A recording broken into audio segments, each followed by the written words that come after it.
সুপ্রভাত বন্ধুরা, আজকের রেসিপি উপমা। উপমা সকালের ব্রেকফাস্টের একটা ভালোই খাবার। আমি তো মাঝে মাঝেই বানাই। এটা বানাতে লাগে মটরশুঁটি, গাজর, পেঁয়াজ, লঙ্কা, আদা। আরও কিছু সবজি তোমাদের ইচ্ছে হলে দিতেই পারো। প্রথমে আমি সুজিটাকে শুকনো কড়াইয়ে ভেজে নেব। একটু ভাজা হয়ে গেলে সেটা নামিয়ে নেব।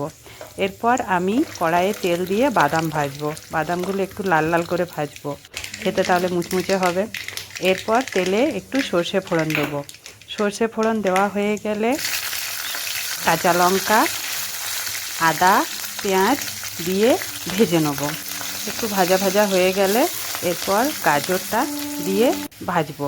গাজরটা ভাজা হয়ে গেলে তারপর আমি মটরশুঁটিগুলো দিয়ে দেবো। শীতকাল তো, তাই মটরশুঁটি এখন বাজারে অনেক, তাই আমি সব সবজিতেই মটরশুঁটিটা দিয়েই থাকি। আমাকে কিন্তু মটরশুঁটি খেতে খুব ভালোই লাগে। তোমাদের কেমন লাগে জানাবে কিন্তু কমেন্টে বন্ধুরা। এরপর একটু সবজিগুলোকে ভেজে নিয়ে জল দিয়ে দেবো এবং সাথে দিয়ে দেবো নুন।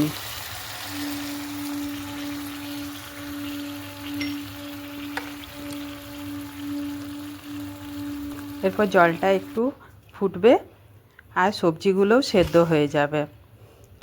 সবজিগুলো সেদ্ধ হতে কিছুক্ষণ টাইম তো লাগবে। এরপর আমি সেই জলের মধ্যে সুজিটা দিয়ে একটু নেড়ে চেড়ে নেবো, সঙ্গে বাদামটাও আমি দিয়ে দেবো। এরপর নেড়ে চেড়ে আমি এটাকে নামিয়ে নেব। শুকনো হয়ে গেলে নামিয়ে নেব এবং এটাকে আমি আলুর দমের সাথে সার্ভ করব। সঙ্গে ছিল সেই দিন চা। সকালের ব্রেকফাস্টটা বন্ধুরা ভালোই হয়েছিল খেতে। নমস্কার।